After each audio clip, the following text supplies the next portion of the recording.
हो, पश्तो का एहतराम हो, बलोची का एहतराम हो, बरावी का एहतराम हो, सिंधी का तो है, सिंधी तो यहाँ की कौमी जुबान है। उर्दू लंगवा फ्रांका है, लेकिन हमारी अपनी जुबान नहीं है। अब एक लीडर साहब ने वहां से आकर जुबानों के ऊपर बात की और उन्होंने उर्दू जुबान की तजलील की है कल, और कहा कि उर्दू पाकिस्तान की जुबान ही नहीं है, यहाँ के लोगों की जुबान नहीं है। हम इसकी शदीद मुज़म्मत करते हैं और हम कहते हैं कि जो पीडीएम के रहनुमा हैं, खास तौर पर मौलाना फजलुर रहमान साहब, हम आपकी इज्जत करते हैं। आपको चाहिए कि आप पीडीएम के प्लेटफॉर्म से इसके लिए एक वजाहती बयान जारी करें और इस बात अगर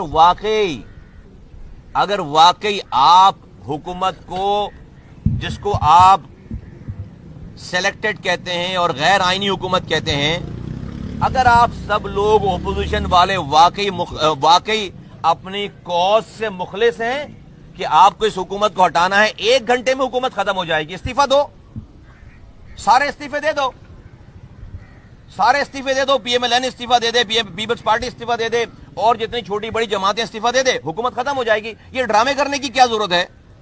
ये रैली, वो एपीसी, यहां जलसा, वहां जलसा। भाई 1 घंटे में, आप कह रहे हो ना नाजायज हुकूमत है, खत्म हो जाएगी 1 घंटे में, दे दो ना इस्तीफा आप। लेकिन आपको मजे पूरे लेने हैं, पीपल्स पार्टी को या मजे पूरे लेने हैं, बैक डोर से राब्ते पूरे करने हैं और आवाम को बेवकूफ बनाए रखना है। नहीं है, ये इस वक्त मुल्क में इससे बड़ा फ्रॉड कोई और हो नहीं सकता। तबाह बर्बाद हो गई ये सारी सिचुएशन।